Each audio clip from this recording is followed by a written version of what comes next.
Le nom de l'association présentée dans ce deuxième épisode signifie queer dans une langue régionale.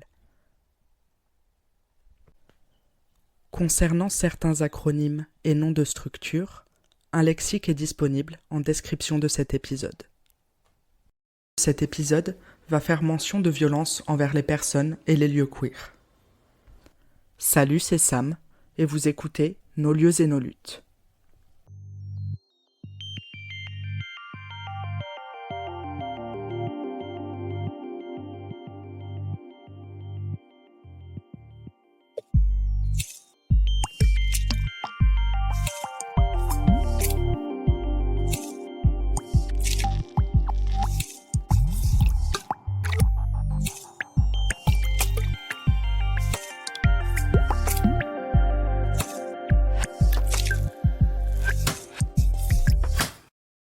Bonjour à toutes les auditrices et à tous les auditeurs. Aujourd'hui, nous sommes le 27 juin 2024 et c'est l'enregistrement du deuxième épisode du podcast Nos lieux et nos luttes sur le centre LGBTQIA+, Iskis de Rennes. Et aujourd'hui, je suis avec Emma Guiguin, que je vais laisser se présenter tout de suite. Du coup, voilà, moi c'est Emma Guiguin, du coup je suis la présidente du centre LGBTI+, de Rennes, donc qui s'appelle Iskis, et du coup je le suis depuis 2021 à ce poste. Avant ça, j'ai été secrétaire adjointe puis secrétaire. Du coup, je suis rentrée au conseil d'administration de Iskis en 2019, et du coup j'étais militante depuis, disons que je suis arrivée au centre LGBTI+, de Rennes en 2014, donc juste après tous les charmants débats pour le mariage pour Oui, tous. tout à fait. Et du coup, ça a été un peu le point de départ de mon militantisme. J'ai été aussi au refuge. Au départ, en fait, j'étais arrivée à Esquisse et puis j'ai été un peu entraînée dans une construction en fait de l'antenne du refuge de Rennes. Donc du coup, j'ai commencé à faire du bénévolat là. Et puis je me suis retrouvée finalement déléguée départementale au refuge pendant 6 mois. Et puis ensuite, j'ai repris mes études. Et après mes études, et bah, du coup, je me suis dit que je voulais me remettre dans le militantisme et être plus active. Et du coup, je me suis présentée au conseil d'administration de Iskis. D'accord. Ce qui m'a le plus marqué concernant Iskis, c'est justement le nom et les nombreux changements de nom qu'il y a pu y avoir sur la structure. Est-ce que tu peux nous en dire un peu plus sur ça? Oui, en fait, Iskis, c'est déjà un centre qui a de la bouteille, on va dire, parce que du coup, ça a été créé en 2001. Donc ça fait déjà plus de 20 ans maintenant que ça existe. Donc oui, il y a eu plusieurs, changements un peu dans l'identité, on va dire, à la fois graphique et puis de nos locaux aussi. Du coup, et puis au niveau du nom, ça a commencé par être le centre gay et lesbien de Rennes. Voilà, avec un premier logo en rose et blanc, voilà, avec un petit toit de maison. Ouais, j'ai vu c'est ce qui est très intéressant aussi. Là, qui sera un peu difficile, c'est ce qui sera un peu difficile à décrire, qu'il y a il y a les changements de logo sur le site d'Iskis, ce que j'ai trouvé très intéressant également. Oui. Il y a toute une partie sur l'histoire de Iskis sur le site de l'asso et c'était vraiment une volonté, justement, de partager en fait cette histoire qui est vachement riche, on trouve, de ce centre en fait. Et oui, du coup, comme je disais, il y a plusieurs changements un peu dans le côté identité visuelle et le nom. Et du coup, on avait voulu s'adapter en fait aussi à la communauté qui se diversifie, où on a une visibilité plus importante de pas seulement justement les personnes homosexuelles, mais aussi les personnes bisexuelles, pansexuelles et les personnes transgenres. Tout à fait. Maintenant, c'est du coup le centre LGBTI+ de Rennes. Du coup, on a le petit plus du coup pour toutes les identités qu'on n'a pas mis dans le, enfin, voilà. Mais jusqu'à longtemps au début c'était centre gay et lesbien de Rennes. Ensuite c'est centre gay, lesbien, bi et trans de Rennes. Et puis finalement centre LGBTI+. C'était important pour nous d'avoir le I pour intersexe dans l'acronyme. On a choisi aussi d'avoir ce Iskis pour l'identité un peu bretonne du centre, parce que Iskis, c'est une traduction un peu approximative de queer en breton, ça veut dire du bizarre. Je savais pas du tout, c'est super intéressant. Et j'ai vu en effet que après s'être nommé le centre gay et lesbien, après donc ça s'est nommé le centre gay, lesbien, bi et transgenre comme tu disais, et que c'était la seule asso en France à se nommer ainsi à l'époque où ça s'est nommé ainsi. C'est vrai que on est un petit peu fiers aussi d'avoir été un peu pionnier là-dedans. À un moment, il y a eu une période de l'asso où en fait l'asso a été pratiquement déserté de militants. Il y a eu une période, je crois que c'était en 2007. Et en fait, il y avait presque plus personne à l'assaut apparemment. Il y avait beaucoup de mal à trouver des gens du monde qui voulaient venir et militer. Et en fait, c'est en diversifiant les publics, en s'adressant plus notamment aux femmes et aux personnes transgenres, que l'assaut en fait a finalement réussi à retrouver du public, à retrouver plus de militantisme aussi. Et du coup, c'est resté. Enfin, les femmes et les personnes transgenres ont vraiment fait beaucoup pour l'assaut et ont été toujours très actifs en fait dans le militantisme. Donc du coup, peut-être que ça contraste un petit peu avec peut-être d'autres centres où la base militante a toujours été plutôt gay et lesbienne et pas forcément beaucoup personnes bi ou personnes trans. Mais j'ai l'impression, en fait, la présence des femmes, le féminisme et cette intersectionnalité-là a toujours eu beaucoup de poids dans les luttes queer et que ce soit, en général, c'est des femmes queer, donc des femmes transgenres, des femmes bisexuelles, des femmes lesbiennes, mais en effet, c'est pas seulement une base gay masculine dans les luttes, même si ça peut être invisibilisé, il y a beaucoup la présence des femmes et d'autres personnes queer qui font vachement avancer les luttes. Oui, oui, oui, ça. Bah, du coup, à Rennes, d'ailleurs, la première marche des fiertés n'était pas juste la Gay Pride, c'était la Gay and Lesbian Pride. Ok. Ok, c'est super intéressant, ouais, parce que à l'heure actuelle, on essaye un peu de s'éloigner de ce terme de gay pride et de l'appeler simplement pride, justement pour pas que ce soit excluant pour les autres membres de la communauté. Donc c'est vraiment, oui, j'ai l'impression que Iskis a été assez pionnier, comme tu disais, sur les appellations, et c'est quelque chose d'important, les noms finalement, pour inclure de plus en plus de personnes, pour que personne ne soit laissé sur le côté, avec le petit plus aussi, comme tu disais, qui peut permettre d'inclure toutes les diversités en fait dans les orientations sexuelles et les identités de genre. Oui, ça a toujours été très important, ouais. Et puis à Iskis, d'autant plus.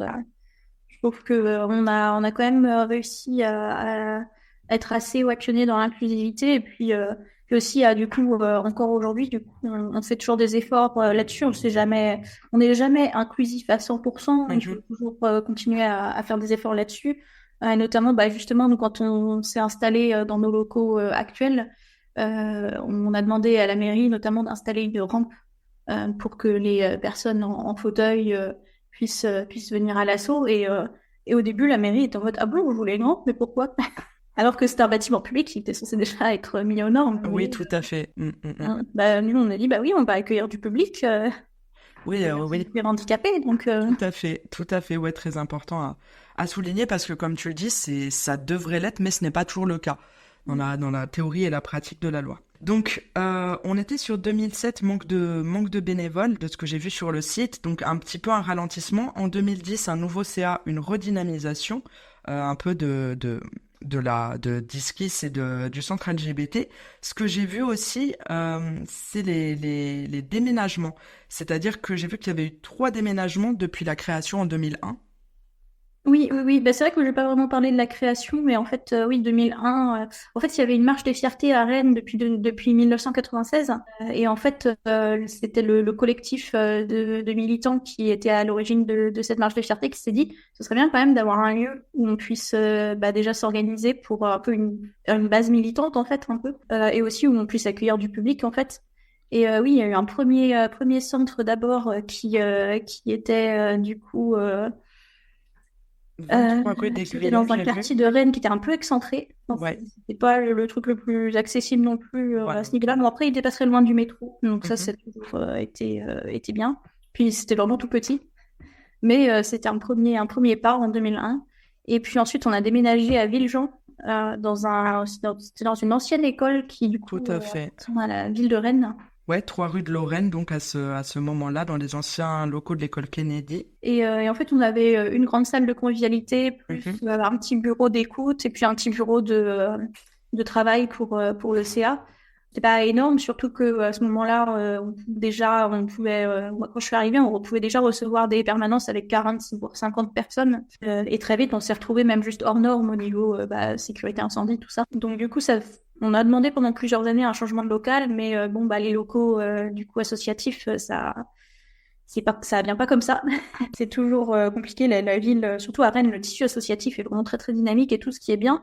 Mais du coup, il y a pas mal d'assauts qui demandent des locaux et qui sont en recherche de local. Et du coup, nous, on a attendu plusieurs années. Puis ensuite, on a eu un peu une opportunité parce que les locaux où on était devaient être récupérés par la ville de Rennes parce qu'une autre école avait brûlé en fait et qu'ils avaient besoin de récupérer des locaux pour faire une école primaire. Et en fait, ils nous ont proposé à ce moment-là, il y a eu une asso qui n'avait plus besoin d'autant de place dans les locaux où ils étaient. Et du coup, ils nous ont proposé le rez-de-chaussée du manoir des Tanneurs. Enfin, du manoir, ça s'appelle pas le manoir des Tanneurs, on l'appelle toujours comme ça. Le parc des Tanneurs, Ouais, 6 rue Saint-Martin, j'ai vu. voilà, 6 rue Saint-Martin. Et 6 rue Saint-Martin, qu'est-ce que ça veut dire dans la ville de Rennes? Où est-ce que c'est placé? Comment c'est placé dans la ville, le centre LGBTI+. Eh ben, on est bien, on n'est pas très loin du métro. D'accord. Sainte-Anne, qui est un peu vraiment le centre. Sainte-Anne, c'est un peu le centre-ville historique, en fait, c'est le centre-ville historique de Rennes. Donc, du coup, on n'est pas très très loin de ce métro-là, on est à 10 minutes à pied. Et c'est vraiment très très pratique, en fait, d'être aussi près. Alors, il n'y a pas de parking vraiment à proximité, donc les gens qui veulent venir en voiture sont un peu plus embêtés. Mais je dirais qu'on est quand même bien placé. Au niveau transport en commun, on est vraiment. Et puis, on est vraiment au niveau du côté un peu. Bah ouais, d'être au centre-ville, c'est quand même un truc un peu fort politiquement, on va dire. Mais Ok. du coup, là, ce local, il est bien pour ça. Puis aussi, il est, enfin, au niveau, c'est une ancienne villa bourgeoise. C'est un truc un peu classé au patrimoine, tout ça. Ouais. Donc, c'est vrai que c'est assez classe aussi à l'intérieur, tout ça. Et nous, on aime bien avoir un peu ce côté justement un peu subversif. Et du coup, on est là en mode, ah, ça me fait rire de voir, de voir des queers dans des locaux un peu qui ont l'air un peu bourgeois, quoi. Ben justement, donc là, on est dans la ville de Rennes. Donc dans la ville, dans le département, voire dans la région, est-ce que lors de la création du centre LGBTI+, ou à l'heure actuelle, est-ce qu'il y a eu des problématiques spécifiques à votre secteur géographique à prendre en compte? Oui, alors malheureusement, alors moi j'ai pas vu quand on était dans le premier local parce que j'étais pas encore là. Mais par contre, dans le second local où on était à Villejean, du coup, quand je suis arrivée dans le militantisme, c'était là qu'on était installé. Et en fait, on a eu pas mal de problèmes de voisinage Ok. qui ont nécessité notamment l'intervention de médiateurs de quartier. Parce que certains des habitants, ben, les queers, ça leur faisait un peu peur. D'accord. Ils nous ont... Parce qu'en fait, comme c'était une ancienne école, il y avait des terrains un peu pour jouer, des terrains de foot, quoi, devant, en fait. Et il y avait des enfants du quartier qui jouaient devant. Et du coup, il y avait des gens, ça ne plaisait pas d'avoir des enfants qui jouaient à côté de locaux où il y avait des personnes queer. Et notamment parce qu'à un moment, il y avait des gamins qui étaient curieux. Et comme quand on faisait des permanences, le local, il restait ouvert. Qui était venu un peu dans le petit couloir qui précédait la salle de convivialité et qui avait notamment récupéré des brochures sur la prévention sexuelle, en fait, De- prévention de la santé sexuelle. Ouais.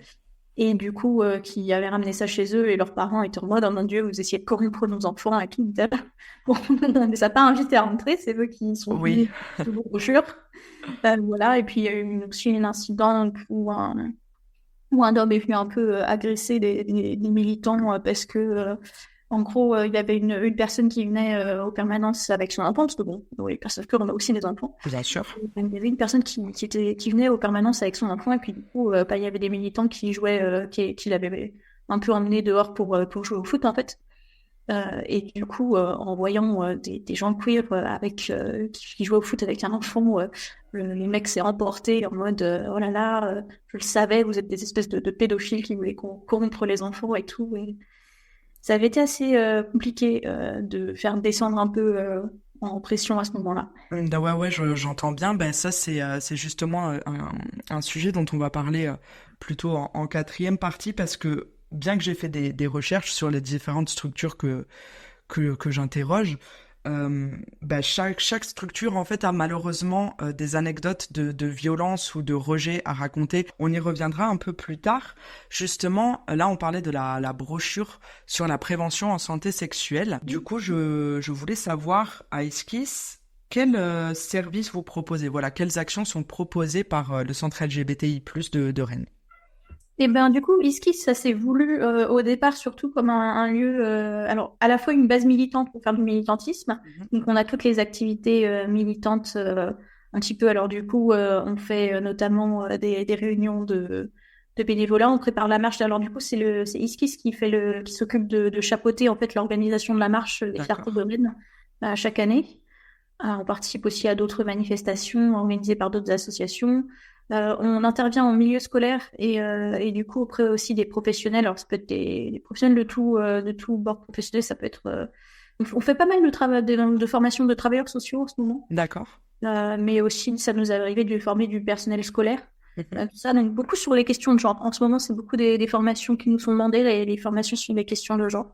Ouais. Il y a beaucoup de gens qui veulent bien faire, mais qui sont encore un petit peu renseignés là-dessus. Donc, du coup, c'est bien que plutôt que de dire des bêtises, ils se disent on va aller demander à une asso de personnes concernées, c'est un bon réflexe. Et du coup, voilà, donc ça, c'est un peu la base militante, où on a plein d'autres activités militantes, mais je pourrais pas toutes les citer.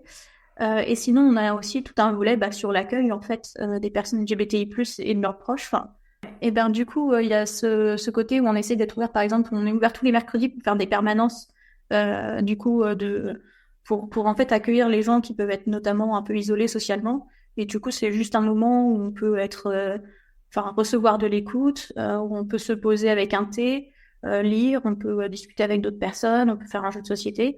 Et puis sinon, on a des groupes de parole aussi, on a pas mal de groupes de parole. Alors, c'est un peu varié dans le temps, les groupes de parole. On n'a pas toujours les mêmes à toutes les périodes. Donc, en ce moment, on a un groupe de parole pour les personnes exilées LGBT. Ouais, ça, je l'ai vu, ouais. Ouais, on accueille énormément de personnes exilées, en fait, à Isis. On commence à être pas mal connus, en fait, sur le territoire breton, par notamment les travailleurs sociaux, les psys, les médecins, tout ça, sur l'accueil des réfugiés. Même les avocats aussi et tout, on fait pas mal de liens avec les avocats.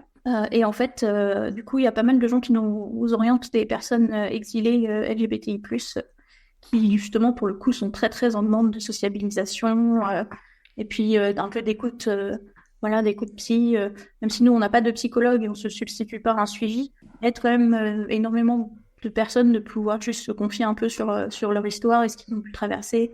Puis bon, ça vaut pour toutes les personnes queer, mais pour les personnes exilées notamment, c'est super de pouvoir en fait être écouté par des personnes qui sont elles-mêmes LGBTI+, parce que du coup, ça enlève ce côté tabou et interdit d'en parler à des personnes qui ne sont pas concernées, ou des gens qui ont vécu beaucoup de violence. Exactement, bah c'est toujours la grande problématique quand on est à l'intersection justement de plusieurs discriminations, c'est de trouver des personnes concernées ou en tout cas qui puissent avoir une écoute non jugeante sur toutes les discriminations qui ont pu être subies et sur la question que la question queer ne soit pas une honte, que la question d'être une personne racisée ne soit pas une honte et c'est pas évident. C'est d'autant plus, c'est un public qu'on essaye au maximum d'intégrer avec le reste du public de l'association, parce qu'on a remarqué que des fois les gens n'osent pas forcément aller les voir, les personnes exilées, que des fois elles ont tendance à être un peu laissées entre elles pendant les permanences et tout. Ok. Et les gens ne savent pas trop de quoi elles vont pouvoir leur parler et tout. Est-ce que ça va pas être un peu dur? Et voilà, c'est des fois il y a des gens qui se regroupent par un peu groupe d'affinité et tout. Et du coup, nous, ce qu'on essaye de faire, c'est qu'on veut être dans le vivre ensemble, mais de façon large, en fait, de faire communauté. Ouais, de vraiment ne laisser personne sur le côté, d'avoir que ce temps convivial soit vraiment convivial pour tout le monde, quoi. Voilà. Et du coup, tout ce qui est chose un petit peu plus entre personnes qui partagent des thèmes spécifiques, c'est plus pendant les groupes de parole. Là, du coup, je parlais de la permanence du coup, pour les personnes exilées, mais il y a aussi des groupes de parole. Du coup, il y a un groupe de parole pour les personnes polyamoureuses, un groupe de parole pour les personnes asexuelles et ou aromantiques, pour les personnes transgenres, pour les personnes non-binaires, pour les personnes bisexuelles, pour les femmes lesbiennes. Donc, il y a vraiment pas mal de choses. Ouais, je les ai tous vus en effet ces groupes de parole, comme tu disais sur voilà la question de la non-binarité, de la question transgenre, sur la question des orientations sexuelles, et je trouve bien d'avoir une diversité là-dessus et que les personnes puissent se réunir sur les sujets qui les intéressent et sur ce sujet ou sur d'autres. Hein. D'ailleurs, on peut être, comme on disait, à l'intersection de plusieurs identités. Et parmi ces groupes de parole, il y en a un qui a retenu mon attention particulièrement, c'est les dissociés informels. Ah oui, du coup, ça c'est récent justement. C'est vrai, j'ai oublié d'en parler, mais c'est un groupe plus récent. Et en fait, c'était des personnes de l'association qui partageaient en fait des problèmes justement liés à la dissociation, aux identités plurielles. qui du coup se sont dit qu'ils aimeraient bien en fait pouvoir se réunir là-dessus et du coup c'était entre personnes queer aussi. C'est intéressant, c'est le premier groupe qu'on a où ça parle vraiment de santé mentale spécifiquement. Des gens qui par exemple ont un rapport au corps qui peut être compliqué, qui peuvent avoir des impressions de sortir un peu de leur corps par Voilà. moment ou de dissocier ou qui perdent un peu le fil en fait des fois mentalement qui peuvent être dans une conversation et puis elles ont l'impression de se réveiller 10 minutes plus tard et elles ont perdu le fil en fait. Ça peut prendre différentes formes, du coup, ces symptômes-là. Et comment dire, il peut y avoir, ça peut aller jusqu'à, du coup, comment dire, ce problème d'identité multiple pour certaines personnes. Alors moi, je suis pas concernée, donc je peux pas trop en parler de façon précise. Mais du coup, il y a plusieurs personnes, ici, qui étaient concernées et qui se sont dit qu'ils aimeraient bien se retrouver autour de ce thème-là. Ouais, je peux comprendre, mais j'ai trouvé ça vraiment, ça m'a interpellé parce que c'est assez unique. J'ai vu ça à l'heure actuelle nulle part ailleurs. Et c'est vrai que la santé mentale dans nos communautés, c'est une thématique qui est vraiment très présente. Et j'ai trouvé ça super surtout le format proposé de ce que j'ai vu lorsque j'ai cherché sur le site, c'est d'un peu laisser libre cours aux personnes, voilà, de se réunir ou non, de venir à cet espace, de discuter avec les autres personnes ou non, ou de dissocier librement tout simplement, et de trouver une pause en fait dans ce symptôme qui peut être parfois un mal-être. Mais du coup, les discussions un peu sur la santé mentale, c'est des trucs enfin, à Esquisse, on en parle depuis assez longtemps, mais j'ai l'impression que justement la période de 2020-2021, là où le Covid était où on ressentait le plus en fait les effets de cette pandémie, avec les fermetures de beaucoup de lieux et tout. Eh oui. Et bah, c'est là où on a vu quand même de façon très très vive le mal-être en fait de certaines personnes s'amplifier. C'est des discussions qui continuent à l'assaut et on essaie d'organiser des choses autour de ça aussi. Oui, le Covid, comme tu dis, ça a mis en lumière, déjà ça a augmenté les violences queerphobes pour les personnes qui les subissaient parce que être enfermé en confinement avec une famille potentiellement maltraitante sur la question de l'identité de genre, de l'orientation sexuelle ou de n'importe quelle perspective d'identité queer, ça a en effet augmenté les problématiques de santé mentale vraiment Oui. niveau des chiffres. Malheureusement, on a eu plusieurs personnes depuis 2020 qui se sont suicidées. D'accord. Pour parler clairement, qu'on connaissait à l'association. Et du coup, c'est des questions qui sont très très présentes du coup à l'asso, c'est des questions de santé mentale et tout. Et notamment, on a tenté, on n'a pas eu trop de succès pour la première édition, mais peut-être qu'on le relancera à un moment plus propice parce que c'était le jour d'une élection, donc c'était peut-être pas le bon moment pour mettre un groupe de parole. Mais on voulait lancer un groupe sur le deuil. D'accord. Très intéressant. Ouais. Donc le deuil d'un point de vue un peu justement de militants ou de personnes de la communauté queer, comment on y est plus souvent confronté en fait que dans les milieux hétéros, cis-hétéros, et du coup, Oui, tout à des fait. deuils qui prennent des proportions, comment dire, enfin, il y a des souffrances liées à ces deuils qui sont très très particulières quand c'est des deuils liés par exemple à l'épidémie de sida. Ça aussi, c'était une période enfin, c'est toujours une période qui continue. Enfin, il y a toujours des personnes qui vivent avec le sida. Alors, du coup, maintenant, c'est beaucoup plus facile de vivre avec le VIH. On peut vivre avec de façon beaucoup plus.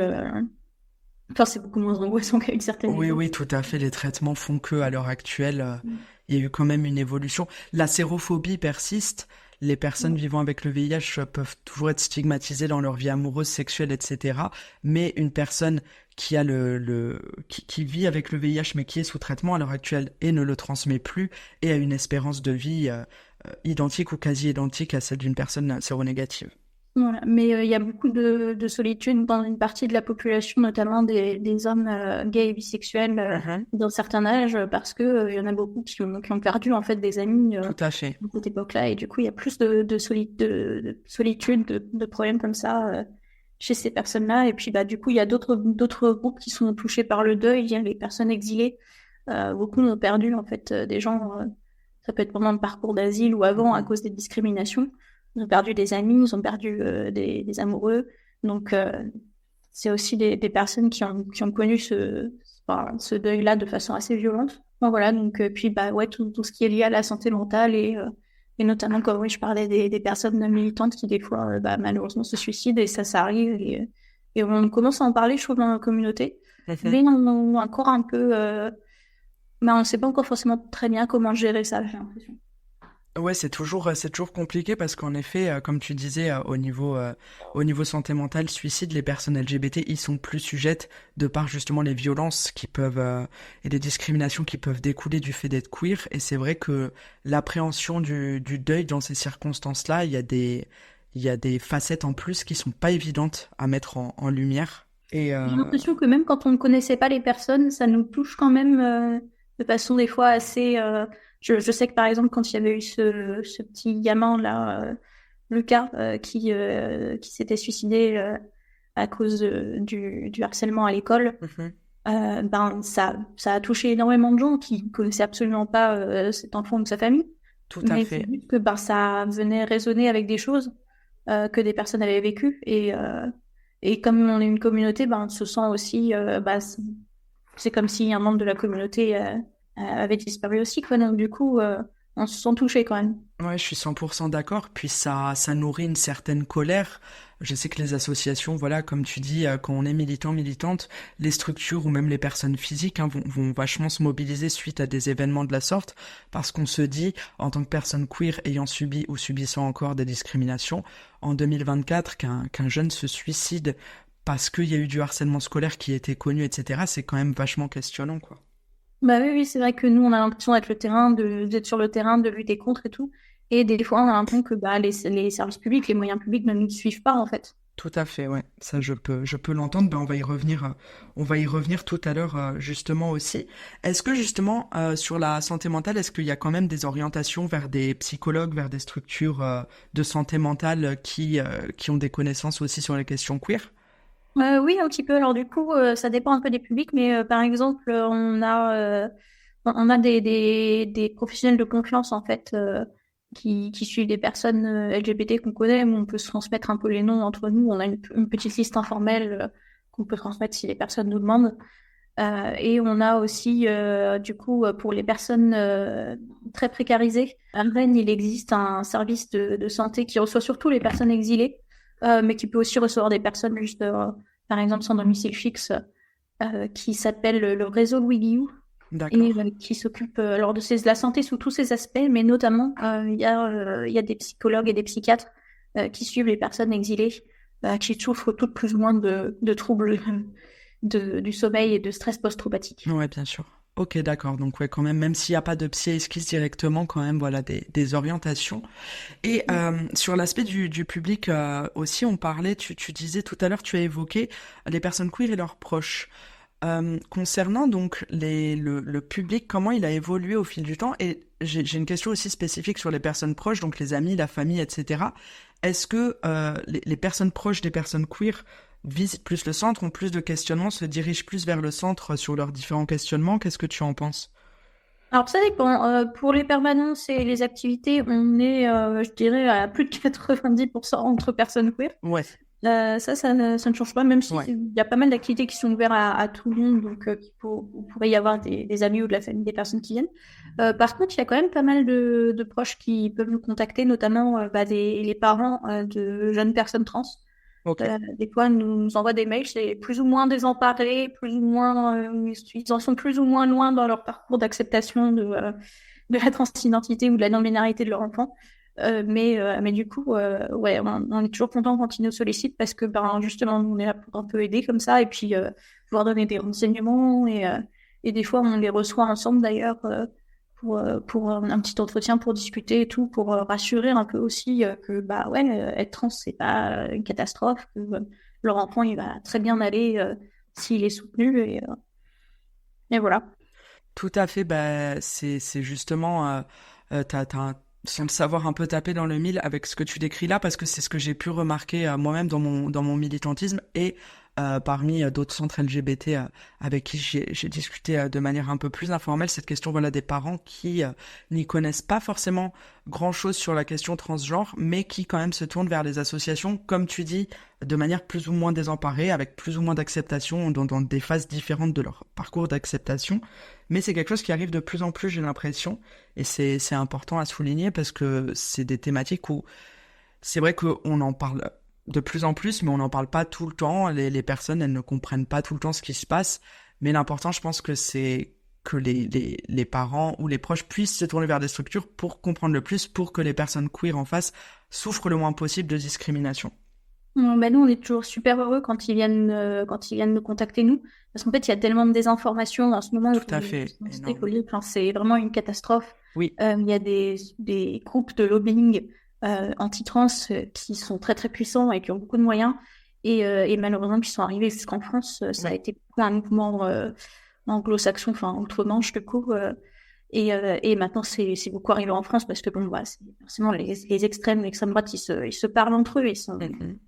Voilà, ils partagent leur stratégie et tout. Et oui, il y a eu beaucoup de campagnes de désinformation sur la transidentité.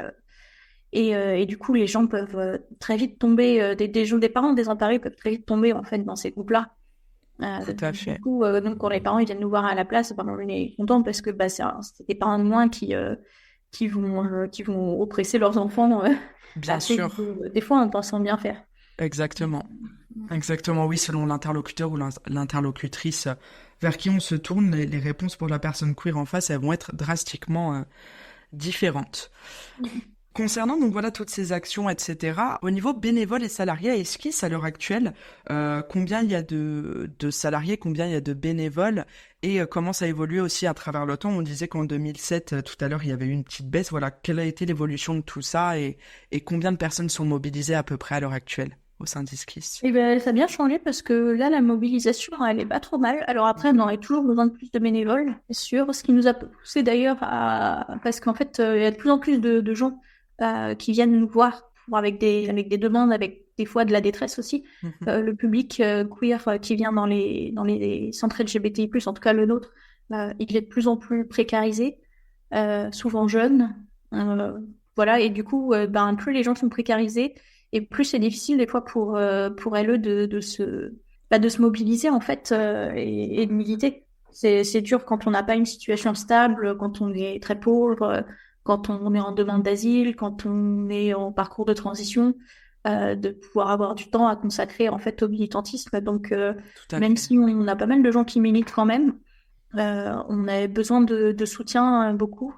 Et du coup, surtout au niveau du conseil d'administration, alors du coup, nous, on a un conseil d'administration qui peut aller jusqu'à 10 personnes, mais actuellement, on est que 6. Ok.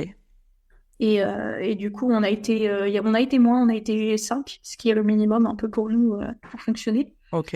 Et en fait, après, je comprends, c'est dur pour les personnes de s'engager dans le conseil d'administration parce que oui, c'est des tâches qui ne sont pas forcément les plus drôles. Voilà, faire l'administratif, il faut répondre aux mails, tout ça. Mais qui sont vraiment essentielles en fait à faire fonctionner une association. Et des fois, on a fonctionné voilà, très peu de personnes et avec beaucoup de demandes en fait. Ouais. Prendre par exemple les messages privés sur les réseaux sociaux, les gens me disent bah oui, vous répondez pas sur les réseaux sociaux aux messages privés. Bah non, on peut pas en fait parce que on a déjà tellement de personnes qui nous sollicitent par mail, par téléphone et tout. Donc voilà, on redirige vers les mails, le téléphone. Pour l'instant, du coup, on a réussi à embaucher 2 salariés cette année. Ok. Et ça, on en est très content parce que vraiment, c'était devenu indispensable en fait. Donc, on a une personne qui fait de la coordination de tout ce qui est administratif. Voilà. Donc, du coup, ça nous aide beaucoup parce que l'administratif, c'est vraiment une grosse partie Oui, tout à fait. du travail qui sous-tend en fait toutes les activités de l'association. Et c'est pas le truc le plus glamour ni le moins compliqué. C'est clair. C'est pas la partie sur laquelle les gens ils ont envie de s'engager tout de suite. Donc du coup, voilà, on a une personne qui est pour ça, puis on a une personne qui fait la coordination de l'accueil du public. D'accord. Du coup, par exemple, toutes les personnes qui viennent avec des demandes un peu complexes, qui ont besoin de rendez-vous un peu plus personnalisés, on va dire, qui ont besoin juste d'un tout petit peu plus d'accompagnement, et du coup, cette personne, elle peut prendre en charge une partie de cet accompagnement et aussi coordonner l'équipe bénévole. On a une équipe accueil-écoute. Et du coup, elle peut coordonner cette équipe pour essayer de répondre au mieux en fait aux besoins des personnes qui viennent nous voir. D'accord, donc 2 salariés à l'heure actuelle. Ouais, il y a plein de tâches de bénévolat qui sont plus ou moins ponctuelles. Par exemple, il y a des personnes ils viennent pour animer un groupe de parole. Ouais. Et c'est très bien parce que du coup, c'est bien s'il y a de la régularité au moins là-dessus. On ne demande pas forcément ce que les gens investissent beaucoup de leur temps, mais plus la régularité, ça peut être bien. Bien sûr. Puis surtout, on peut éviter aussi un truc qui est arrivé à pas mal de personnes au fur et à mesure des années, c'est le burn-out militant, quoi. Le burn-out militant, pour les personnes qui nous écoutent, c'est le fait de se retrouver dépassé comme un burn-out professionnel, c'est-à-dire de tomber en dépression ou d'avoir sa santé mentale très affectée par rapport euh, à la charge de sa charge de travail ou l'ambiance dans le milieu professionnel. Là, c'est pareil dans le milieu militant, sachant que, comme on dit depuis tout à l'heure, il y a la question du salariat qui peut entraîner du burn-out aussi dans le milieu militant, mais aussi la question du bénévolat qui peut aussi entraîner un burn-out militant selon aussi, on va en parler très bientôt dans l'épisode, du contexte, selon le contexte sociopolitique pour les personnes queer, selon sur le domaine de militantisme qui est concerné, et ça plus la charge de bénévolat ou la charge au sein d'une association ou d'une structure, ça peut entraîner un burn-out, tout comme dans le milieu professionnel. Mm. J'ai vu aussi donc ciné-débat et réunions de projet dans les services proposés. Oui, alors du coup, j'avais parlé des groupes de parole, mais on a aussi pas mal d'activités qui sont plutôt vers le culturel. Donc on a ciné-débat, donc c'est des visionnages en fait de films et puis ensuite suivi d'un débat. Et on a aussi un club de lecture. D'accord. Du coup, parce qu'en fait, on a un budget dédié pour notre bibliothèque peu féministe qui est dans nos locaux. Et en fait, tous les ans, on acquiert de nouveaux ouvrages. Et on s'est dit que ce serait bien quand même d'en faire quelque chose. Alors, on le met à disposition du public et c'est empruntable aussi pour les personnes qui sont adhérentes. Mais on voulait aussi en faire plus en fait de cette bibliothèque et notamment, du coup, on a créé ce club de lecture avec les personnes justement de l'asso qui avaient envie de partager leur coup de cœur et tout. Et du coup, on a un club de lecture qui fonctionne depuis, je crois que c'est après les confinements que ça a été créé. D'accord. Non, donc depuis un moment déjà. Mm. Ok, super. Du coup, là, on va passer à la troisième partie de l'épisode, c'est-à-dire les relations partenariales. J'ai vu sur le site KissKiss, ça fait énormément de partenaires, que ce soit associatifs, institutionnels, etc. Est-ce que tu peux nous en dire un peu plus sur la question des partenariats? Oui, en fait, les partenariats, ils se divisent un petit peu en plusieurs catégories. Mhm. Un des premiers partenariats qu'on a, c'est avec les autres centres LGBTI+ de France via la D'accord. fédération LGBTI+. Et ça, c'est un partenariat qui est super précieux parce que le partage d'expériences militantes, c'était vraiment super important. À chaque fois qu'on se rencontre ou qu'on échange par mail, c'est de l'expérience qui est partagée. Donc, du coup, par exemple, il y a des centres où ils font plus d'interventions milieu scolaire. Il y a des centres où ils se concentrent sur l'accueil du public. Il y a des centres qui sont plus, qui ont une expertise juridique qui est plus grande que la nôtre. Donc en fait, ça permet de récupérer un petit peu ce que eux ils savent et tout, et puis aussi d'organiser un peu une dynamique pour porter des questions en national en fait. D'accord, c'est super intéressant. Voilà, des choses qu'on ne pourrait pas forcément faire en tant que centres locaux. Non, c'est clair. Mais tout en conservant notre indépendance du coup, parce que c'est une fédération, donc en fait chaque centre reste indépendant. Ok. Donc ça, c'est pour la partie un peu fédération avec les autres centres. Sinon, avec les assos locales militantes ou alliées, du coup, on est pas mal coordonnés aussi. À Rennes, on a la chance d'avoir pas mal d'assos LGBTI+, en fait. D'accord. Donc du coup, nous, on fait un petit peu, on profite d'avoir des locaux qui sont en plus assez grands pour faire un peu maison des assos Ok. LGBTI+. Enfin, LGBTI+, et féministe aussi. Ouais, c'est très important, ouais, cette intersectionnalité-là, c'est quelque chose qu'on retrouve beaucoup. Ouais, oui. Du coup, il y a plusieurs assos et collectifs qui font des réunions ou des événements ici. Donc, par exemple, il y a le planning familial qui avait des réunions pendant un Mhm. moment. Maintenant, ils ont des nouveaux locaux, donc ils ont moins besoin des nôtres. Mais jusqu'à récemment, le planning familial organisait ces réunions de bénévoles à Esquisse.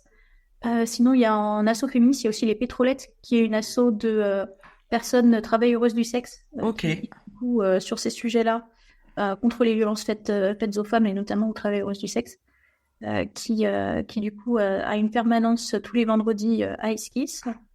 On a une asso sportive LGBTI+, qui s'appelle GLS, qui vient aussi faire des réunions ici et qui organise aussi des soirées et des groupes, voilà, des groupes de travaux aussi sur des sujets. Par exemple, ils ont un grand tournoi qui s'appelle le Tigre qui s'organise tous les ans. Ils font leurs réunions à Esquisse. Ok.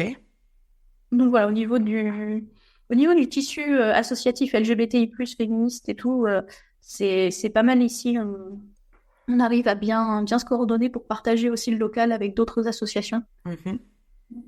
Et puis sinon, au niveau des associations, d'autres associations, on a aussi sur la marche des fiertés notamment beaucoup d'assos, de syndicats même, comment dire, voilà, par exemple, Amnesty International est présent tous les ans sur la marche des fiertés. D'accord.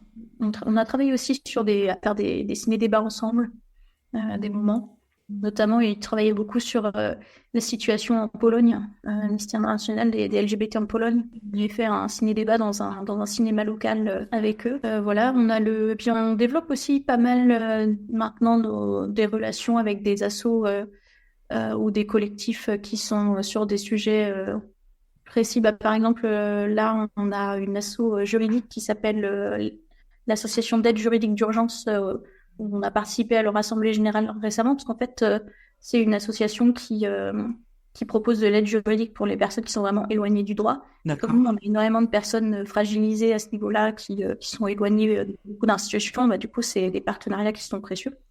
Et ça, on aime pas bien aussi, renforcer nos liens avec des associations qui travaillent sur la question de l'asile. Alors, malheureusement, ils sont souvent débordés de demandes et du coup, c'est pas facile forcément de pouvoir les rencontrer parce que il manque de militants. En fait, déjà, il faut répondre à toutes les demandes auxquelles ils sont confrontés. Donc, du coup, on va essayer d'aider un peu, de mettre en place des partenariats.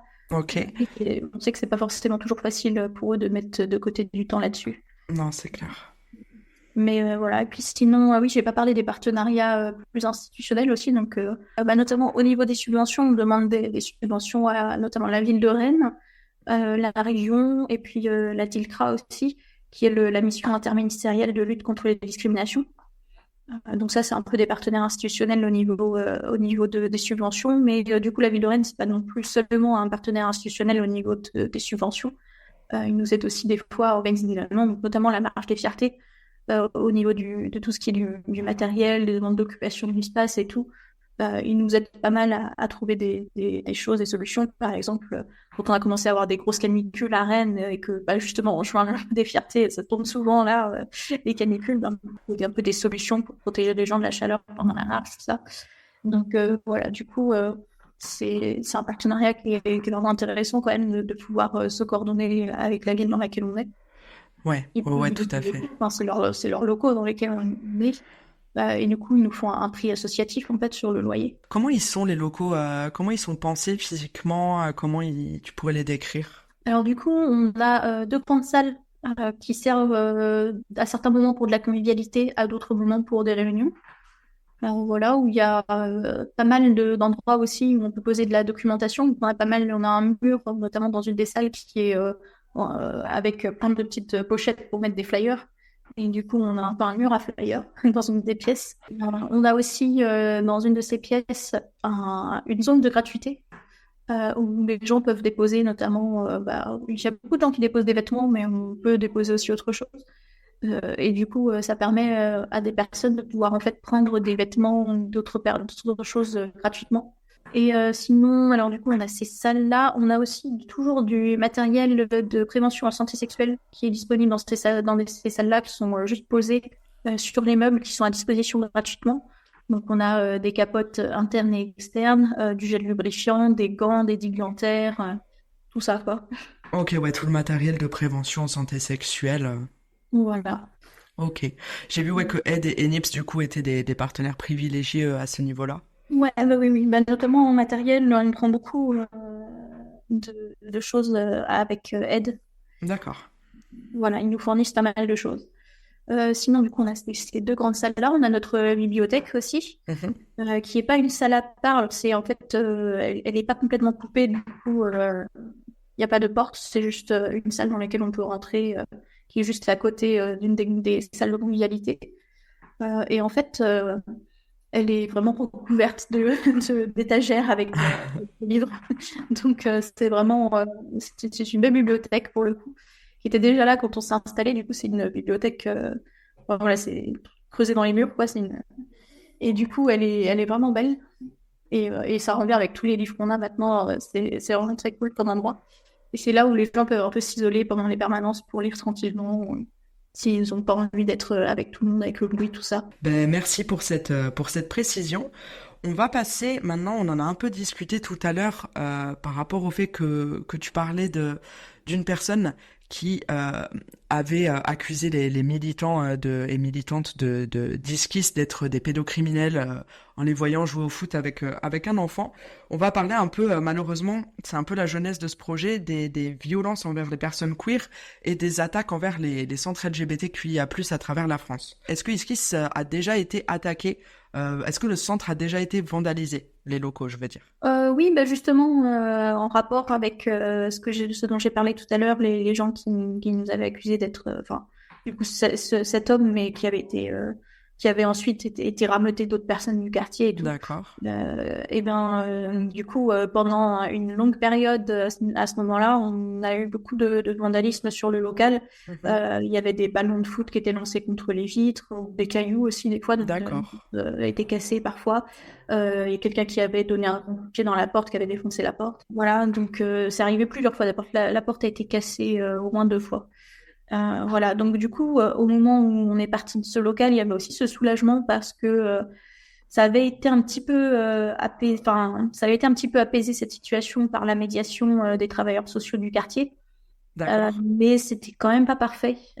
Et malheureusement, en fait, quand par exemple il faisait chaud, qu'on était très nombreux dans le local et qu'on voulait se mettre dans la cour pour, je sais pas, des personnes pour fumer par exemple ou pour discuter dehors quand il faisait chaud, et ben, on courait toujours le risque en fait de se faire interpeller et insulter par des gens qui étaient là, des gens du quartier, notamment des jeunes ados. D'accord. Ok, donc beaucoup de violence. En fait, sur Internet, quand j'ai fait mes recherches sur les attaques qu'ont subi les différents centres LGBTQIA+ en France, c'est vrai qu'il y a des affaires qui ont été médiatisées, etc. Mais de ce que je comprends, en fait, j'ai l'impression que chaque centre a pu subir des violences, même si ça n'a pas été forcément montré dans les médias, etc. Que là, pour Iskis, par exemple, donc ouais, la porte cassée, des ballons envoyés dans la vitre. Oui, bah ça n'a pas été médiatisé à l'époque. Ouais, Et puis aussi, bon, on a porté plainte, mais voilà, ouais, c'est c'était ça que plutôt je voulais. discret et tout. C'était plus des problèmes de voisinage que, par exemple, une attaque de fascistes, par exemple, où là, on aurait voulu peut-être médiatiser un peu plus. Ouais, ok. Du coup, depuis qu'on est dans les nouveaux locaux, c'est relativement tranquille. Il n'y a pas eu grand-chose, voilà. On a eu quand même des petits trucs troublants liés à l'actualité politique ces 2 dernières années, notamment où on a trouvé un moment comment dire, des choses collées sur nos vitres, ça y est, Des tags ou des stickers ou des... voilà, des Ouais, stickers de groupes d'extrême droite en fait collés sur nos vitres. ouais, d'accord. À un moment, donc ça pareil, on a fait remonter au cabinet du procureur. Et puis là, l'autre jour, le week-end dernier, on a trouvé une programmée écrite à la craie sur une de nos fenêtres. Bah justement, tu citais, alors que ce soit pour les attaques par le passé, même si ça a été plus discret au niveau de la prise en charge ou maintenant, il y a eu plusieurs plaintes de déposées de votre part et où ça en est ces différentes plaintes? Alors les plaintes qui étaient liées du coup à ce qui s'était passé dans le local du Villejean, alors moi j'étais pas encore au conseil d'administration à l'époque, donc je sais pas trop ce que ça a donné. D'accord. Après pour les stickers et la programmée, on n'a pas porté plainte. Pour l'instant, on s'est contenté de faire remonter au procureur et on s'est dit que si ça escaladait, si on pouvait encore, parce que ça a été des choses qui ont été très éloignées dans le temps. Ok. Donc pour l'instant, ça nous semblait assez anecdotique. En tout cas, assez anecdotique pour pas réagir tout de suite de façon. Puis on se dit qu'en fait aussi, si on réagit de façon hyper médiatique, malheureusement, ça risque aussi de leur montrer que ça nous touche et que ça nous affecte et que du coup, on ne faut pas les encourager. Surtout qu'à Rennes, les groupes fascistes sont encore assez discrets et ils n'osent pas encore faire trop des actions directement contre les militants, contre les lieux militants. Donc voilà, on veut garder un peu ce truc-là de pour l'instant, ils osent pas trop. Donc, D'accord, donc pour le moment, plutôt un choix de gérer ça dans la discrétion, comme tu disais, plutôt que de voilà. médiatiser. Ok, On collecte les preuves, on fait remonter au ok. procureur, mais pour l'instant, il n'y a pas eu de plainte de déposer. Après, on sait aussi que malheureusement, ce serait très très difficile d'identifier les auteurs. Enfin, c'est à chaque fois des choses, ça a été des choses qu'on découvre en fait, qui ont probablement été collées ou dessinées tard dans la nuit quand il y a personne. Ouais.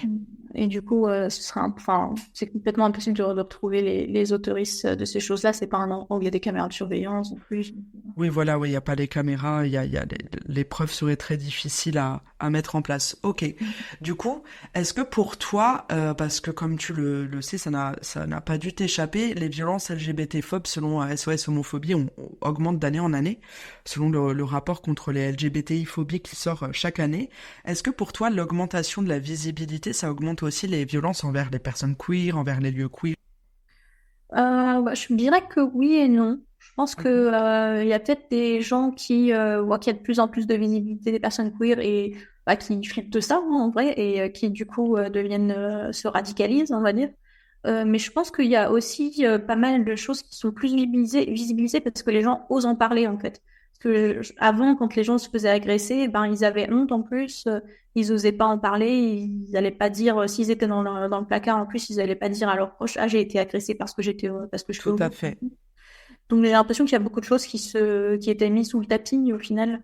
Alors que là, ben les gens ils en parlent, ils appellent la ligne de SOS homophobie, ils portent plainte et tout. Tout à Et j'ai fait. l'impression que c'est du coup ça contribue à cette visibilisation des violences. C'est aussi que ben les gens ils sortent un peu du silence et de la honte. Donc je pense qu'il y a quand même un effet un peu positif malgré on peut se dire en voyant les statistiques oh mon Dieu les violences augmentent et c'est pas bon. Et je pense que oui en effet les violences augmentent et c'est pas bon. Mais il y a aussi ce côté que au moins les gens maintenant ils osent en parler et qu'ils restent pas tout seuls avec ça quoi. J'ai une autre question concernant les violences avant de parler du contexte socio-politique actuel.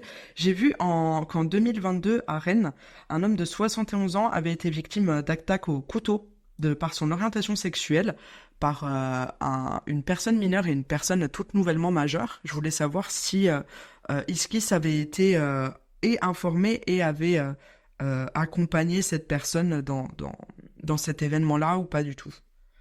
Alors du coup, nous, on n'a pas été contactés par cette personne ou ses D'accord. proches. Du coup, on n'a pas fait la démarche de la contacter nous-mêmes. On a été, comment dire, interrogé justement par un journal à ce moment-là. Et du coup, on a adressé un soutien par la presse en disant que si jamais cette personne voulait nous contacter, nous, on était très prêts à la recevoir. Et on s'est dit qu'on voilà, on voulait pas insister Bien si sûr. une personne avait des proches ou se sentait pas à l'aise de contacter une association, parce qu'il y a des personnes soit n'éprouvent pas le besoin, soit n'ont pas envie de se diriger vers les associations pour faire se diriger vers d'autres, par exemple des médecins, des psychologues, tout ça. Mais voilà, du coup, on laisse un peu le choix aux gens. Alors, quand on a Oui, des tout à personnes qui nous fait. sollicitent, on les accompagne du mieux qu'on peut. On a un contact avec, notamment dans la police et avec le cabinet du procureur qui nous permet de ne pas forcément devoir faire passer les gens par un commissariat pour déposer plainte. Donc ça, quand une personne nous parle d'une agression, d'un acte de discrimination, on leur en parle. Ok, ouais, c'est exactement ce que j'allais demander justement. Est-ce que vous aviez des retours de vos usagers, usagères lorsqu'ils ou elles ont été accompagnés ou orientés vers la police ou le commissariat, mais comme tu dis là, donc il y a une personne qui est exprès pour ça, c'est ça? Ouais, après, il y a quand même des gens qui ont porté plainte, enfin, qui connaissaient pas ce dispositif, qui ont D'accord. porté plainte et tout, et qui l'ont fait. Et bon, bah, les retours sont mixtes, hein, Ouais, sur ce sujet-là. Les relations avec la police, avec la communauté queer sont pas forcément les plus simples. ouais, c'est ça que je Du coup, voulais savoir. Puis même, il y a des gens qui, même avec nos assurances qu'on peut les accompagner, qu'ils sont pas obligés de passer par un commissariat et tout, choisissent de ne pas porter plainte. Alors ça, on respecte. Tout à fait. On va pas obliger les gens à s'engager dans des démarches juridiques qui peuvent être épuisantes et effrayantes Exactement.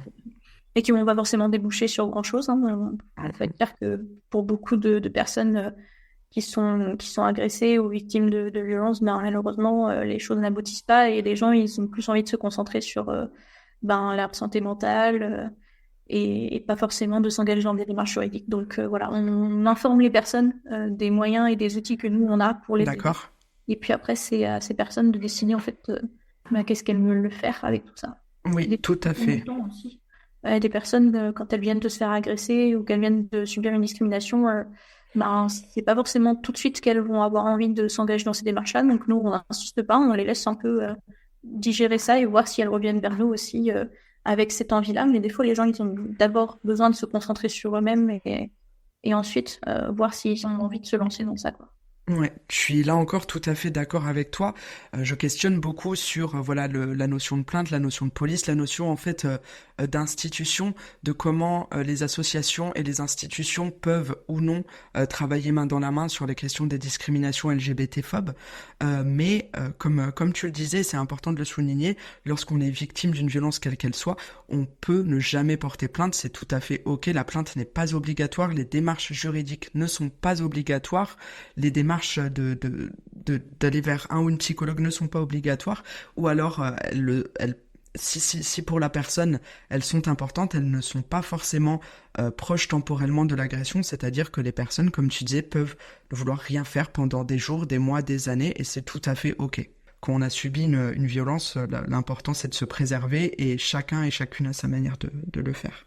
Là, du coup, sur la dernière question sur cette partie-là, c'est justement, je voulais, en fait, quand j'ai créé ce podcast, je voulais citer des exemples un à un de contextes LGBT-phobes sociopolitiques. Ça devient très compliqué parce que j'ai l'impression qu'à chaque jour, il y a sa violence LGBT-phobe de la part d'un ou d'une politique, etc. Donc, je vais plutôt poser une question sur le contexte sociopolitique global à travers les élections, mais pas que. Voilà, qu'est-ce que j'ai vu que Iski s'appelait à la mobilisation contre l'extrême droite. En quoi ça consiste? Oui, et ben du coup, ça consiste en se mobiliser puis faire communauté en fait contre l'extrême droite parce que on a besoin de solidarité. Alors, on a dit ça à la dernière Pride dans mon discours. On a besoin de solidarité non seulement de nos alliés potentiels dans la société en général, mais aussi on a besoin de solidarité au sein de la communauté entre nous. Parce que faut pas qu'on se divise sur des questions comme la transidentité par exemple. Autant même dans la communauté queer, il y a des gens qui peuvent être transphobes. Oui. On a besoin aussi d'être solidaire avec les personnes exilées LGBTI+. Donc voilà, pas de racisme dans nos communautés, ça c'est très important pour nous. Et du coup voilà, on essaye d'appeler à être solidaire des gens qui subissent des discriminations que nous on ne subit pas forcément, même en tant que personne LGBT. Donc voilà, du coup.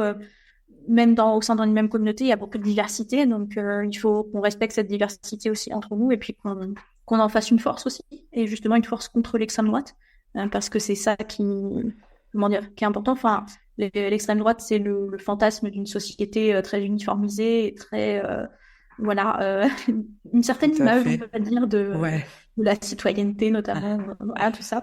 Et nous, on répond que non, justement, être queer, être français, être ici, c'est autre chose, c'est beaucoup plus divers, c'est beaucoup plus riche en fait que ce que voudrait nous faire croire l'extrême droite, et qu'il n'y a pas à avoir peur aussi de toute cette diversité, parce que c'est aussi, ils marchent sur le modèle de faire peur aux gens pour les faire voter pour eux, en promettant de la sécurité, en promettant un durcissement des réponses notamment policières et tout.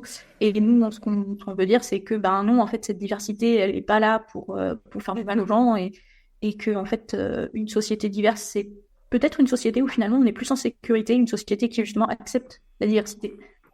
Ouais, je suis tout à fait d'accord avec toi. On a pu entendre, c'est ça qui est ironique, comme tu dis, on parle de sécurité, mais la sécurité pour qui? Parce que finalement, on entend des personnes extrêmement violentes envers les personnes queer se permettre des menaces et des choses en disant dans 3 semaines on pourra enfin, je vais pas citer la suite, on pourra, mais pour le dire poliment, on pourra enfin aller frapper des personnes LGBT parce que l'extrême droite sera passée. Donc voilà, sécurité. Pour qui, je ne sais pas trop, en tout cas pas pour nous, et je te rejoins également sur le fait de faire front commun en fait, parce que comme tu disais, au sein de la communauté LGBTQIA+, il y a des discriminations malheureusement au sein même de la communauté, et c'est le moment plus que jamais de faire front commun face à l'extrême droite et face aux personnes qui veulent nous nuire en fait. Oui, oui. Et ça, du coup, c'est ce qu'on essaye de développer depuis des années à Esquisse, entre les membres de l'association et puis en dehors, grâce à la marche. On essaye d'être un point de rassemblement en fait pour la communauté LGBTI+, c'est de rassemblement et puis de ressources. Et j'espère qu'on fait notre part là-dedans. Et oui, le contexte sociopolitique est pas excellent en ce moment, hein, faut pas se mentir, c'est sûr.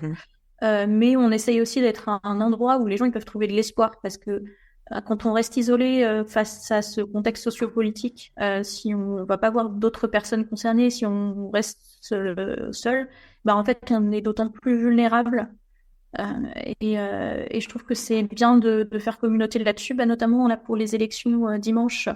On va, et puis le deuxième tour aussi le 7 juillet, on va organiser des soirées post-élection. Donc en fait, à partir de 18h dimanche, là, l'association sera ouverte parce qu'à 18h, c'est là où les premiers pronostics commencent déjà à tomber. Mhm.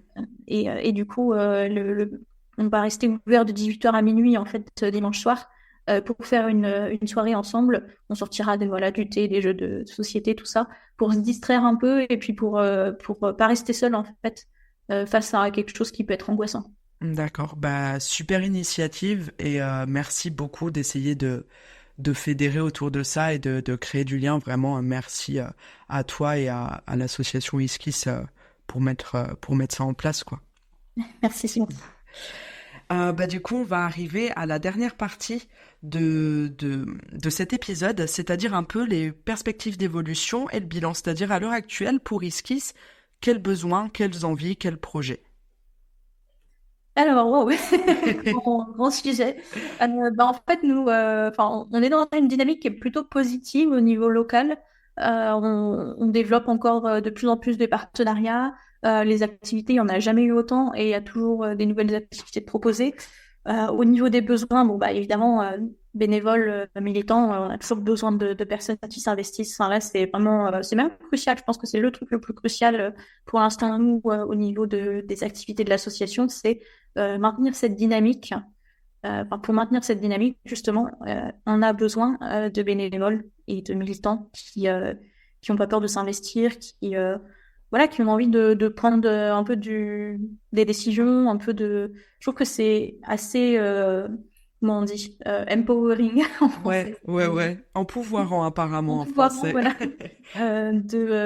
Justement de pas rester impuissant face à ce contexte sociopolitique et tout. Je pense que c'est important de prendre un peu ses droits en main aussi parce que on le voit bien, c'est pas les personnes cis hétéros, c'est pas les politiques qui Non, vont donner des droits. ça c'est Qui vont sûr. nous les donner, c'est un peu arraché dans la douleur, on va dire. Ouais, Et du coup, en fait, faire du militantisme, je trouve que c'est quelque chose qui nous permet de pas rester impuissant et de s'emparer de son destin, en fait, au final, en tant que personne queer. Et du coup, c'est un truc que j'encourage vraiment toutes les personnes queer qui ont cette sensibilité-là de vouloir faire avancer les droits, de le faire, c'est vraiment de rejoindre les communautés, les associations, les centres et de faire quelque chose à la fois pour eux et puis pour leurs adelphes, en fait. ouais, de s'investir pour eux, pour leurs adelphes, comme tu disais. Donc un besoin plutôt humain de bénévoles et de militantisme pour Voilà. Et Esquisse. puis le lieu, il est là pour accompagner ça, en fait. C'est un peu Ouais. les militants passent, on va dire. On a eu sur 20, plus de 20 ans, on a eu beaucoup de militants, on a eu beaucoup de militants passés, mais au final, le reste et le lieu, il est là pour un peu être une base, en fait, pour ces militants qui souhaitent s'investir là-dedans. Donc voilà, il faut le faire vivre. Ok, ouais, tout à fait. Et une question de fin un peu plus personnelle. Qu'est-ce qui t'a le plus marqué lors de ton investissement à l'association et de quoi tu es la plus fière? Oula. Vaste question là encore. Ouais, non, non, c'est juste, j'étais en train de dire, il y a beaucoup de choses qui m'ont marqué, Ouais, parce que maintenant, comme ça fait depuis 2014 que j'ai ouais, commencé quand même, à ça fait venir au 10 ans. centre, quand je suis arrivée, j'étais un peu pas sûre, parce que du coup, moi, je suis une personne bisexuelle, D'accord. et je l'avais entendu dire avant d'aller au centre que il y avait des milieux LGBT qui étaient là super accueillants envers les personnes bisexuelles, qu'il y avait Ouais. la discrimination biphobe même dans les milieux LGBT. Donc du coup, quand je suis arrivée, j'étais un peu en mode, bon, est-ce que je vais être acceptée? Est-ce que je vais devoir partir? Est-ce que je vais franchir la porte, dire je suis bi et ils vont me demander de partir? Voilà. Donc du coup, non, ça n'a pas été le cas du tout. J'ai été super bien accueillie et j'étais vraiment très, très heureuse. Et du coup, ça, c'était un des moments les marquants, justement, de me sentir acceptée dans une communauté. Parce qu'avant, je connaissais pas d'autres personnes queer. En fait, j'étais un peu... Enfin, je connaissais une autre personne queer, mais qui malheureusement est décédée. Donc, du coup, D'accord. j'étais un peu isolée en tant que personne queer dans mon Mhm. entourage. Et puis, du coup, voilà, de rencontrer toutes ces personnes voilà, qui faisaient communauté et tout, ça m'a vachement inspirée. Et vraiment, c'est un truc, c'est pour ça que je suis restée plein d'années. Ouais, C'est que c'est vraiment un truc et puis qui donne du sens aussi à un investissement. Mais moi, j'ai toujours été dans le côté bénévolat. Enfin, j'ai toujours fait du bénévolat. J'ai toujours voulu m'investir dans des causes et tout. Là, c'est une cause qui est vraiment très personnelle pour le coup, Mhm. puisque je suis concernée. Et oui, il y a ce côté justement au pouvoir de prendre la main sur un peu son destin et pas se laisser discriminer et justement militer pour ses droits. Et ça, je trouve que c'est quand même un truc qui est très, comment dire, qui est très puissant, on va dire. Ouais, Et puis grâce à ça, j'ai pu aussi dépasser plein de limites que je pensais avoir et qu'en fait, bon voilà, au final, prendre des responsabilités, moi ça me faisait peur et au final, j'ai pris des responsabilités ah bah oui, là, là c'est clair. importantes, alors que je pensais pas du tout en être capable. Ouais, Mais au final, en fait, c'était plus simple que ce que je pensais. Je pensais que il fallait prouver quelque chose, qu'il fallait prouver qu'on mérite de prendre des responsabilités, qu'il y avait des prérequis incroyables et tout. Et en fait, d'être là, d'être constant et de s'investir, en fait, d'être prêt à s'investir, Mm. c'est tout, c'est tout ce qu'il y a besoin, en fait. Ouais, Pas d'être besoin de soi et compétences de... particulières, pas besoin de diplôme, Non, tout surtout pas. Ouais, ça c'est important de le souligner aussi, voilà. l'air de rien. Pas besoin d'être le fils ou la fille d'eux. Non, aussi, ouais, contrairement à d'autres milieux, ouais, non, c'est sûr. Donc, le milieu militant, c'est vraiment enfin, pour toutes les personnes qui subissent des discriminations et qui sont habituées à être traitées des fois comme des sous-citoyens au final. Moi, je trouve ça vachement bien. On a notamment dans notre conseil d'administration actuellement une personne qui est une personne exilée Mhm. en procédure de demande d'asile et je trouve ça super d'avoir une personne qui se dit que ouais, elle est légitime aussi à Tout à venir dans fait. une association et à s'investir et à prendre des responsabilités et à être un peu une figure, alors j'aime pas dire d'autorité, mais de ressources plutôt pour les Ouais, de autres. ressources, ouais, carrément. Mm. Tout à fait. Ok. Ben, merci beaucoup pour ton partage de fin et pour ton temps lors de tout cet épisode. Là, C'est passé vite. bah, tant mieux. Alors, si c'est passé vite pour toi et tout, et que t'as apprécié le moment. Avant qu'on se quitte, je voulais te demander au niveau sur quelle plateforme on peut retrouver Esquisse. J'ai vu qu'il y avait un site internet et tu parlais de réseaux sociaux. Je les mettrai en description de l'épisode lorsque je le Alors, du coup, en diffuserai. ce moment, on est actif sur Facebook et Instagram surtout. Facebook et Instagram, ok. On a arrêté, enfin, on a mis en sommeil notre Twitter. Je refuse de l'appeler X, hein. Je On a mis en comprends. sommeil notre Twitter parce que, bon, vu ce que c'est devenu en ce moment, Ouais, c'est on va compliqué attendre que Twitter. soit ça périclite complètement, soit ça s'énisse d'une manière ou d'une autre. Ouais. Ouais. Et du coup, on a un Discord aussi. D'accord. Donc Et pareil, le Discord. lien est sur notre site internet. Ok, donc site internet, Facebook, Instagram, Discord que je mettrai en description de cet épisode. Ben merci beaucoup à toi, encore une Oui, fois, merci toi aussi. et bonne fin de journée, Ouais, toi aussi. et à bientôt. Vous pouvez retrouver l'association Iskiss sur leur site internet, iskiss.org, ou encore sur Facebook, Instagram ou Discord, en suivant les liens en description de cet épisode. Merci à Emma Guigan pour avoir été l'invitée de ce jour. Rendez-vous le samedi 5 octobre pour le prochain épisode de Nos lieux et nos luttes.